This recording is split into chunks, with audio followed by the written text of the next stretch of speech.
अस्सलामुअलैकुम। Tele school के इस एजुकेशन प्रोग्राम में खुशामदीद। ये प्रोग्राम टीवी पर हुकूमत पाकिस्तान और सबक फाउंडेशन की शिराकत से पेश किया जा रहा है। इसके लेसन्स पाकिस्तान के तमाम तालीमी बोर्ड बशमूल कैम्ब्रिज के सिलेबस के मुताबिक तैयार किए गए हैं, जिसमें एजुकेशन कंटेंट सबक फाउंडेशन प्रोवाइड कर रही है। सबक फाउंडेशन की वेबसाइट sabak.pk पर केजी से 12वीं जमात तक वीडियोस और प्रैक्टिस टेस्ट बिल्कुल मुफ्त दस्तयाब हैं। मैथमेटिक्स के लेसन में आज का हमारा टॉपिक है construction of circles about triangles. ये फेडरल पंजाब केपीके और बलूचिस्तान बोर्ड की क्लास 10th में चैप्टर 13 प्रैक्टिकल ज्योमेट्री सर्कल्स, जबकि सिंध बोर्ड में चैप्टर 14 प्रैक्टिकल ज्योमेट्री का टॉपिक है। इस लेसन के बाद स्टूडेंट्स एक सर्कल को एक ट्रायंगल के अबाउट सर्कमस्क्राइब, इंस्क्राइब और स्क्राइब कर सकेंगे। आज के मैथमेटिक्स के लेसन और इससे मुंसलिक वीडियोस को घर बैठे देखने के लिए आप sabak.pk की वेबसाइट पर जा सकते हैं। यहाँ तमाम बोर्ड्स की 9वीं से 12वीं जमात तक मैथमेटिक्स के सारे टॉपिक्स पर वीडियोस और प्रैक्टिस टेस्ट बिल्कुल मुफ्त मौजूद हैं। इनके ज़रिए आप अपने कॉन्सेप्ट्स को पुख्ता करके इम्तिहानात में शानदार नंबर हासिल कर सकते हैं। वेलकम स्टूडेंट्स, आज हम circum circle of A triangle के बारे में समझेंगे कि किसी भी ट्रायंगल का सर्कम सर्कल कैसे ड्रा हो सकता है। यानी सर्कम सर्कल वो सर्कल होता है जो ट्रायंगल के 3 वर्टिसेस से पास हो रहा होता है, ठीक है। और अगर दूसरे अल्फाज में कहूँ तो ये मैं कह सकता हूँ कि ट्रायंगल के इन तीनों वर्टिसेस जो है सर्कल की बाउंड्री पे होंगे और इनका फासला जो है सर्कल के सेंटर से एक बराबर होगा, ठीक है। अब बात समझ गए होंगे। अब यहाँ पर हमने चूंकि ए बी सी यानी एक ट्रायंगल हमें गिवन है, अब हमने एक यहाँ पर ऐसा पॉइंट सर्च करना है जिसका इन तीनों पॉइंट से फासला एक बराबर। तो उसके लिए एक थ्योरम की बेस पर हम ये बात करेंगे कि हम ये बात जानते हैं कि जो राइट बाई सेक्टर होता है किसी भी साइड का, ठीक है, एक लाइन सेगमेंट जैसे कि ए बी, अगर मेरे पास एक लाइन सेगमेंट है तो इसका अगर मैं राइट बाई सेक्टर ड्रा करूँ तो इसके राइट बाई सेक्टर पे आने वाले हर पॉइंट का फासला इस लाइन सेगमेंट के एंड पॉइंट से एक बराबर होगा, ठीक है। तो यहाँ पर ये जो मैंने अभी ग्रीन कलर की लाइन ड्रॉ की है, आप इसको कैसे ड्रॉ करेंगे अब इस पर हम बात कर लेते हैं। आपने क्या करना है जी, जब आप प्रैक्टिकल ज्योमेट्री के हवाले से बात करेंगे कि आप ए वर्टेक्स को सेंटर रखेंगे, ठीक है, और रेडियस जो आप रखेंगे आर्क का वो half of the A B line segment से ज़्यादा रखेंगे, ठीक है। यानी ए बी लाइन सेगमेंट के इक्वल भी रख सकते हैं। और फिर आप क्या करेंगे, एक arc A B line segment से ऊपर लगाएंगे और एक arc A B line segment से नीचे। इसी तरह बी पॉइंट को अब सेंटर रखते हुए आपने क्या करना है, एक आर्क ऊपर लगानी है ए बी लाइन सेगमेंट से जो कि पहले ड्रॉ की हुई आर्क को इंटरसेक्ट करेगी, ठीक है। तो यहाँ पर वो मैं इंडिकेट भी कर देता हूँ कि ये पी पॉइंट पे इंटरसेक्ट हो रहा है, ठीक है, ये पॉइंट ऑफ इंटरसेक्शन। इसी तरह से जब आप ए बी लाइन सेगमेंट से नीचे आर्क ड्रॉ करेंगे तो वो पहले से ड्रॉ हुई हुई जो आर्क हमने पहले ड्रॉ की थी उसको इंटरसेक्ट करेगी, ठीक है, इस तरह से। तो ये जो दो पॉइंट होंगे पी और क्यू, इसे कह देते हैं। आप इन दोनों को मिलाते हुए एक यहाँ पर एक लाइन ड्रॉ कर देंगे तो ये लाइन जो है इस लाइन सेगमेंट ए बी का राइट बाई सेक्टर कहलाएगी, ठीक है। इसी तरह से अब यही प्रोसेस यहाँ पे रिपीट होगा, यानी मुझे यही बात दोबारा रिपीट करनी है तो मैं इन शॉर्ट ये बताऊंगा कि चूंकि हमने यही बात यानी यही प्रोसेस सारा रिपीट हो रहा है तो जो हमारी यहाँ पर राइट बाई सेक्टर होता है उसकी क्या पोजीशन होगी वो इधर मैं अब बना देता हूँ, ठीक है। कि इस तरह से जी हम जब बी सी की बात करेंगे तो उसका राइट बाई सेक्टर हम इस तरह से ड्रॉ कर लेंगे कि बी पॉइंट को सेंटर रखते हुए बी सी लाइन सेगमेंट की जो भी मेजरमेंट है उसकी हाफ लेंथ से ज़्यादा रेडियस रखना है, ठीक है। याद रहे कि जिस लाइन सेगमेंट का राइट बाई सेक्टर ड्रॉ किया जा रहा है उसकी मेजरमेंट की जाएगी और उसकी हाफ लेंथ से ज़्यादा रेडियस रखते हुए एक आर्क उस लाइन से यानी ऊपर या आप ये कह लें कि राइट साइड पे, एक आर्क लेफ्ट साइड पे, ठीक है, फर्ज करें यहाँ पे। इसी तरह फिर एक आर्क जो है वो चलें जी यहाँ पे शायद आए, इसी तरह सी पॉइंट पे रहते हुए आपने फिर एक उसी यानी एक आर्क लगाएंगे आप राइट साइड पे जो कि पहले ड्रॉ की हुई आर्क को इंटरसेक्ट करेगी। इसी तरह से फिर एक आर्क ड्रॉ करेंगे जो कि जो लेफ्ट साइड पे आर्क है उसको इंटरसेक्ट करेगी। इस साथ हमें मजीद दो पॉइंट मिलेंगे एस और टी कह देते हैं, इन दोनों को मिलाएंगे तो second right by sector draw हो जाएगा। इसी तरह थर्ड राइट बाई सेक्टर जो है वो बहुत आसानी से हम ड्रॉ कर सकते हैं कि हम ये बात जानते हैं कि जो राइट बाई सेक्टर्स होते हैं किसी भी ट्रायंगल के वो कॉन्करेंट होते हैं, ठीक है, और उनका जो पॉइंट ऑफ कॉन्करेंसी होता है वो बेसिकली हमारा सर्कम सेंटर होता है, ठीक है। ये बात मैं ऑलरेडी आपको बता चुका हूँ जब हमने इस सर्कम सर्कल की डेफिनेशन को स्टडी किया था, ठीक है। तो ये जो पॉइंट हमें हासिल हुआ है बेसिकली ओ पॉइंट, ये हमारा जी सर्कम सेंटर है, यानी इस सर्कल जो कि हम ड्रॉ करने जा रहे हैं उसका ये सेंटर है। और अब हम क्या करेंगे, यहाँ पर जो सर्कल हम ड्रॉ करने वाले हैं, ठीक है, उसको मैं यहाँ पर, आप तो कंपास से ड्रॉ करेंगे, आप क्या करेंगे जी, आपने ओ पॉइंट से लेकर, ओ पॉइंट को सेंटर रखना है कंपास का, ठीक है, और आपने रेडियस जो रखना है वो ओ से ए पॉइंट तक भी रख सकते हैं, ठीक है, ओ से बी पॉइंट तक भी रख सकते हैं और ओ से सी पॉइंट भी, यानी चूंकि वो रेडियस है एक ही बराबर होगी उसकी मेजरमेंट, तो इससे हमें कोई इफेक्ट नहीं पड़ेगा। तो ये आप देख सकते हैं कि अब ये बिल्कुल सर्कल ट्राइंगल के 3 वर्टिसेस से पास होता हुआ ड्रॉ हो रहा है, तो इसी सर्कल को हम कहेंगे कि ये सर्कम सर्कल है। तो आज के इस टॉपिक में आपने समझा कि circum circle of A triangle जो है वो क्या होता है, ठीक है, कैसे इसको ड्रॉ किया जाता है और क्या इसका कंसेप्ट है।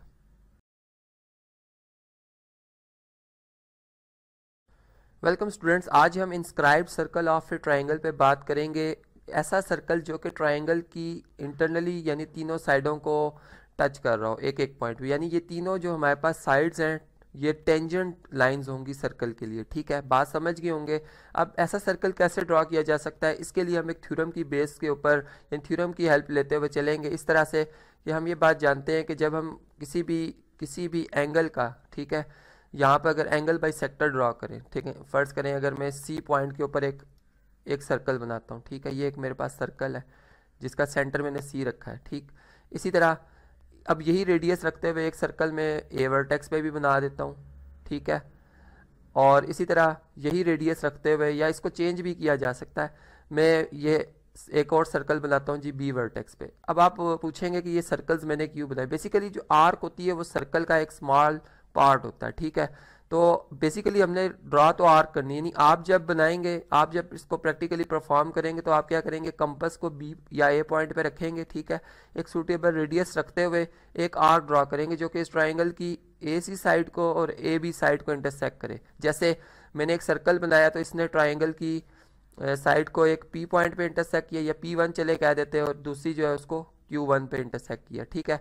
इसी तरह अगर बी पॉइंट पे मैं वही रेडियस रखते हुए एक और आर्क ड्रा करूंगा तो वो ट्राइंगल की साइड BC को और AB को 2 पॉइंट पे इंटरसेक्ट कर रहा है, यानी P2 पॉइंट पे और Q2 पॉइंट पे। इसी तरह यही प्रोसेस यहाँ पर है कि जब हमने सर्कल या एक आर्क ड्रा की, ठीक है, आप तो आर्क ड्रा करेंगे, सर्कल नहीं ड्रा करेंगे, तो यहाँ पर आपको एक पॉइंट मिलेगा जो कि Q3 होगा, और ये जो पॉइंट होगा इसको चले P3 कह देते हैं, ठीक है।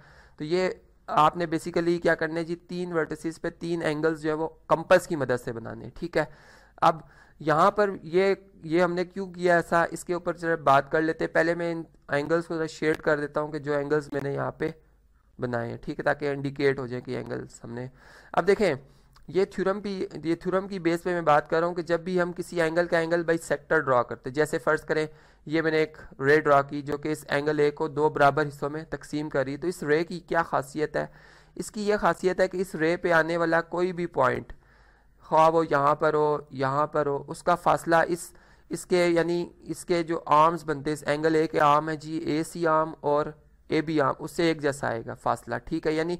और ये आप बात जानते हैं कि जब भी किसी पॉइंट का लाइन से फासला लिया जाता है तो वो हमेशा परपेंडिकुलर लिया जाता है, ठीक है, ये तो ऑलरेडी मैं आपको बता ही चुका हूँ, ठीक है। और ये क्यों लिया जाता है, इसका ये रीज़न है कि चूंकि हम ये जानते हैं कि शॉर्टेस्ट डिस्टेंस होता है एक पॉइंट का लाइन से, वो परपेंडिकुलर होता है, इसलिए हम हमेशा जहाँ भी हम पॉइंट और लाइन होगी हमारे पास डिस्टेंस लिया जाएगा तो हम परपेंडिकुलर डिस्टेंस ही लेंगे, ठीक है। तो इसलिए यहाँ पर भी हम परपेंडिकुलर डिस्टेंस लेंगे, सही। लेकिन अभी एक अगर हम एंगल बाई सेक्टर ड्रॉ करते हैं तो हमें जो सर्कल जो हम ड्रॉ करने जा रहे हैं, जिसको हम इन सर्कल या इंस्क्राइब्ड सर्कल कहते हैं, उसका सेंटर नहीं मिल सकता, ठीक है, यानी वो सेंटर, उसकी ये खासियत होगी कि उसका परपेंडिकुलर डिस्टेंस, या ये मैं कह सकता हूँ कि चूंकि ये तीनों जो लाइन सेगमेंट्स हैं ये उसके लिए टेंजेंट लाइंस हैं, तो जो हम एक थ्योरम हम ये जानते हैं कि उसमें हमने पढ़ा था कि जो रेडियल सेगमेंट होती है वो टेंजेंट लाइन के साथ क्या होती है जी, परपेंडिकुलर। तो उस बेस पे मैं बात कर रहा हूँ कि जब हम वो ओ पॉइंट सर्च कर लेंगे तो उसका परपेंडिकुलर डिस्टेंस जब इस लाइन सेगमेंट AB से लिया जाएगा, BC से लिया जाएगा और AC से लिया जाएगा तो वो एक बराबर आएगा, ठीक है। इसलिए अब हम एंगल ए का एंगल बाई सेक्टर कैसे ड्रॉ करेंगे, इसको आप समझ लें, ये लाइन कैसे ड्रॉ होगी। इसके लिए हम ये करेंगे कि P1 को सेंटर रखते हुए एक सूटेबल रेडियस रखते हुए एक आर्क ड्रॉ करेंगे, ठीक है, और फिर इसी तरह Q1 को सेंटर रखते हुए अब रेडियस चेंज नहीं करेंगे, एक आर्क ड्रॉ करेंगे जो कि पहले ड्रॉ की हुई आर्क को इंटरसेक्ट करेगी। अब इन दोनों पॉइंट्स को मिलाते हुए यानी यहाँ पर चलें, इसको मैं कह देता हूँ कि ये हमारे पास B1 पॉइंट है, तो A और B1 पॉइंट को मिलाते हुए एक रे ड्रॉ कर देंगे। ये एंगल A का एंगल बाइसेक्टर है। इसी तरह यही प्रोसेस यहाँ पर रिपीट होगा कि हम Q2 को एक यानी सेंटर रखते हुए एक आर्क ड्रॉ करेंगे और फिर P2 को सेंटर रखते हुए उस आर्क को इंटरसेक्ट करेंगे। तो वो दोनों आर्क जहाँ जिस पॉइंट पर इंटरसेक्ट होंगी उस पॉइंट को और B पॉइंट को मिलाते हुए हम क्या करेंगे, एक रे ड्रॉ कर देंगे, तो वो एंगल बाइसेक्टर होगी। ठीक है, चूँकि मैं कंपास से नहीं बना रहा, आपको समझा रहा हूँ कि आपने कंपास से ये वर्क करना है। ठीक है, तो आप तो कंपास से पहले ये पॉइंट सर्च करेंगे, जिसको मैं चलें B3 कह देता हूँ या B2 कह देता हूँ, और फिर ये रे ड्रॉ होगी आपकी। ठीक है, इसी तरह जब आप थर्ड एंगल का एंगल बाइसेक्टर ड्रॉ करेंगे, ठीक है, तो ये तीनों एंगल बाइसेक्टर एक ही पॉइंट के ऊपर इंटरसेक्ट करेंगे। यानी चूँकि ये बात हम जानते हैं कि जो हमारे पास एंगल बाइसेक्टर्स होते हैं ये भी कॉन्करेंट होते हैं, एक ही पॉइंट पे इंटरसेक्ट करते हैं। इस पॉइंट को जो हमें मिलेगा इसको हम कहेंगे जी इन सेंटर। ठीक है, ये बेसिकली हमारा इन सेंटर है।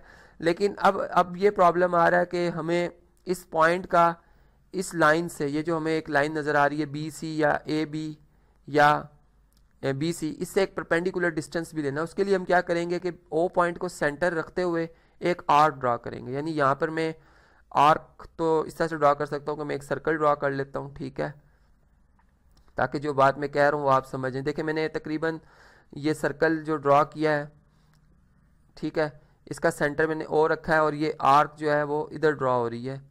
ठीक है, अब इस आर्क ने इस लाइन सेगमेंट जो हमारे पास AC है इसको इन दो पॉइंट के ऊपर इंटरसेक्ट किया। ठीक है, और इसका जो हाफ होता है वो तकरीबन यहाँ पे बन रहा है। ठीक है, यानी इस पॉइंट पे रहते हुए हमने चूंकि यहाँ पे 90 का एंगल बनाना है, वो बात मैं चूंकि आपको ऑलरेडी बता चुका हूँ कि एंगल बाइसेक्टर हम कैसे ड्रॉ करते हैं। ठीक है, तो यहाँ पे अगर आप देखें तो ये जो हमें P यानी यहाँ पे जो दो पॉइंट्स मिल रहे हैं उनका हमने हाफ करना है। वो हाफ कैसे होगा कि आप इस पॉइंट को, ठीक है, इस पॉइंट पे यानी S और T पॉइंट पे रहते हुए, S पॉइंट पे रहते हुए एक आर्क ड्रॉ करेंगे, फिर T पॉइंट पे रहते हुए एक आर्क ड्रॉ करेंगे। वो जो दो पॉइंट यानी जो आर्क दो एक ही पॉइंट पे इंटरसेक्ट होगी, ठीक है, इस पॉइंट को जब आप इस O पॉइंट से मैच करेंगे तो यहाँ पर आपको एक पॉइंट मिल जाएगा लाइन सेगमेंट BAC पे। ठीक है, इस पॉइंट तक आपने अब क्या करना है, कंपास का रेडियस रखना है। यानी O पॉइंट से लेकर ये जो पॉइंट है हमारे पास, चले मैं इधर इसकी एक लाइन सेगमेंट भी ड्रॉ कर देता हूँ। ठीक है, ताकि आप जो मैं बात कर रहा हूँ आप उसको समझ जाएं। तो ये इसको चलें ग्रीन कलर में रिप्रेजेंट कर देता हूँ कि ये जो डिस्टेंस ग्रीन कलर में आपको नज़र आ रहा है ये बेसिकली ये रेडियस ऑफ दी इन यानी इन सर्कल है जो कि हम इधर ड्रॉ करने जा रही है। इंस्क्राइब सर्कल का रेडियस है जिसको मैं स्मॉल r से रिप्रेजेंट कर दूंगा। अब ये रेडियस रखते हुए जब आप एक सर्कल ड्रॉ करेंगे तो ये इस ट्रायंगल की तीनों साइडों को एक ही पॉइंट पे इंटरसेक्ट करेगा। ठीक है, अब ड्रॉ कर लेते हैं वो सर्कल भी, ताकि जो बात मैं कर रहा हूँ वो आप समझ भी जाएंगे यहाँ पर हम क्या कह रहे हैं। तकरीबन जब इसका रेडियस रखा जाएगा, यहाँ पे इसको मैं थोड़ा सा क्लोज कर देता हूँ क्योंकि ये सिर्फ एक ही पॉइंट के ऊपर ट्रायंगल की तीनों साइडों को इंटरसेक्ट करेगा। ठीक है, तो यहाँ से अगर देखें तो ये तकरीबन एक ही पॉइंट के ऊपर इन्हें इंटरसेक्ट कर रहा है। ठीक है, तो ये वो सर्कल है जो कि हमने ड्रॉ करना था ग्रीन कलर में जो आपको सर्कल नज़र आ रहा है। तो ये है इंस्क्राइब्ड सर्कल या इसको इन सर्कल ऑफ ए ट्रायंगल भी कहा जाता है।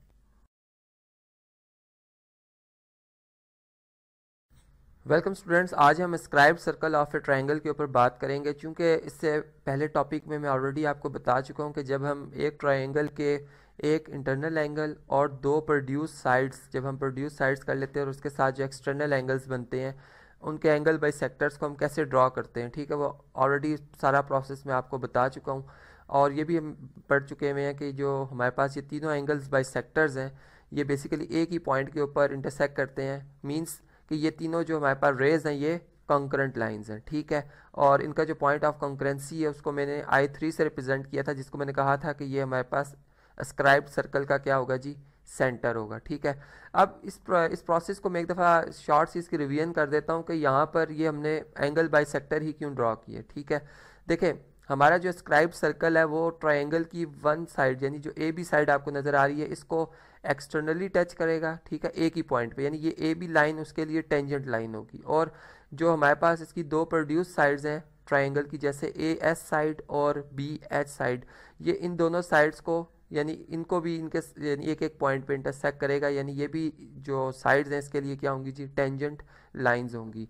अब ये कैसे ड्रॉ हो सकता है, इसके लिए हमें जो पॉइंट यानी centre of the circle search करना था जिसका फासला इन तीनों लाइन से यानी ए बी लाइन से, ए एस लाइन से और बी एच लाइन से जो परपेंडिकुलर डिस्टेंस है इस पॉइंट का वो एक जैसा आना चाहिए था, यानी वो जो डिस्टेंस है वो radius of the scribed circle होगा। ठीक है, अब उसको सर्च करने के लिए हमने यहाँ पर जो प्रोसेस हम यहाँ पे करेंगे वो ये होगा कि हम ये बात जानते हैं कि जब हम एक पॉइंट से, ठीक है, एक 180 डिग्री का एंगल बनाने के लिए हम क्या करते हैं कि एक आर्क ड्रॉ करते हैं जो कि किसी भी साइड की तरफ यानी ए बी साइड की तरफ भी हम ड्रॉ कर सकते हैं, बी एच साइड की तरफ भी ड्रॉ कर सकते हैं और ए एस साइड की तरफ भी ड्रॉ कर सकते हैं। ठीक है, या अब मैं यहाँ पर एक यानी आर्क ड्रॉ कर रहा हूँ।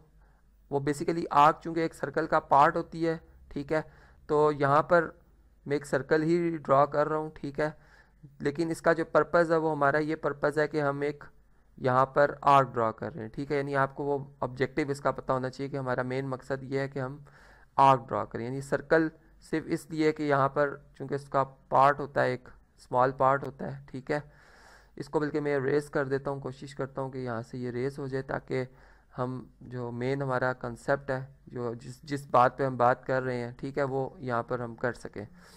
तो इसको इरेज कर लेते हैं। अब देखें यहाँ पर अगर आप देखें तो आर्क जो है इसको भी बल्कि यहाँ से मैं इरेज कर देता हूँ ताकि ये सर्कल, चूँकि हम जब स्क्राइब सर्कल बनाएंगे तो वो इससे डिफरेंट हमें नज़र आए।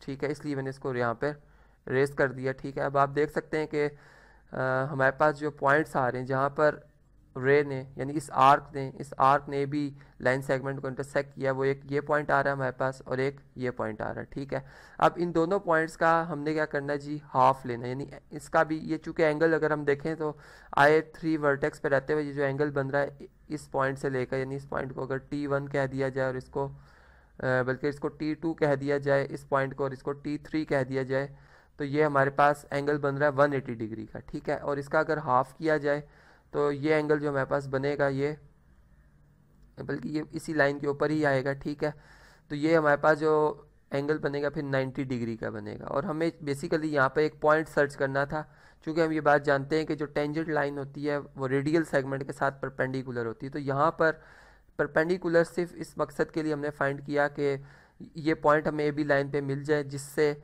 I3 को अगर ज्वाइन किया जाए तो वो ए बी के साथ 90 का एंगल बना ले। ठीक है, इस पॉइंट को फॉर एग्जांपल मैं x से रिप्रेजेंट कर लेता हूँ। तो अब हम I3 से लेकर x तक जो ये हमारा डिस्टेंस होगा ये basically radius of the scribed circle है। चूँकि ये अपोजिट टू वर्टेक्स C बन रहा है, ठीक है, अल्फ़ाबेटिकली C की पोजीशन 3rd है, तो इसके रेडियस को हम स्मॉल r3 से रिप्रेजेंट करेंगे। यानी अगर फॉर एग्जांपल ये A वर्टेक्स के अपोजिट होता तो इसके रेडियस को r1 से रिप्रेजेंट किया जाता, और B वर्टेक्स के अपोजिट होता ये सर्कल तो फिर हम इसको r2 से रिप्रेजेंट करते। ठीक है, तो अब हमने क्या करना है, अब सिंपल हमें इसका रेडियस पता चल गया कि वो r3। आप इसकी मेजरमेंट आप कर सकते हैं कि आप कंपास को इसका सेंटर I3 पे रखते हुए पेंसिल को आप इस पॉइंट तक x पॉइंट तक ले आएँ तो ये r3 के बराबर रेडियस आ जाएगा। और आप जब इसको यहाँ पर रोटेट करेंगे, यानी जब फुल एक सर्कल यहाँ पर कंप्लीट करेंगे तो वो जो स्क्राइब सर्कल है वो बन जाएगा। अब मैं स्क्राइब सर्कल यहाँ पर ड्रॉ कर देता हूँ जिसकी हम बात कर रहे हैं कि वो हमारा स्क्राइब सर्कल है। ठीक है, कलर में यहाँ पर डिफरेंट कर देता हूँ ताकि